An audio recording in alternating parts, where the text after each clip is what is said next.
Light, light মানে হচ্ছে আলো। লাইটের সাথে যদি আমরা একটি বি যুক্ত করে দেই তাহলে হবে ব্লাইট, আর ব্লাইট মানে হচ্ছে অভিশাপ।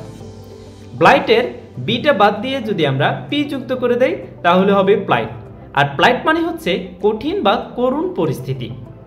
প্লাইটের পিটা বাদ দিয়ে যদি আমরা একটি এস যুক্ত করে দেই তাহলে হবে স্লাইট, আর স্লাইট মানে হচ্ছে খুবই অল্প বা খুবই ছোট। স্লাইটের এলটা বাদ দিয়ে দিলে হবে সাইট, আর সাইট মানে হচ্ছে দৃষ্টি, মানে আমাদের দৃষ্টিশক্তি। সাইটের টিটা বাদ দিয়ে দিলে হবে সাই, আর সাই মানে হচ্ছে দীর্ঘশ্বাস। সাইয়ের এইচটা বাদ দিয়ে যদি আমরা এন যুক্ত করে দেই তাহলে হবে সাইন, আর সাইন মানে হচ্ছে স্বাক্ষর। লাইট শব্দটা থেকে আমরা আরো 6টি নতুন শব্দ তৈরি করেছি। এটা থেকে আরো শব্দ তৈরি করা সম্ভব।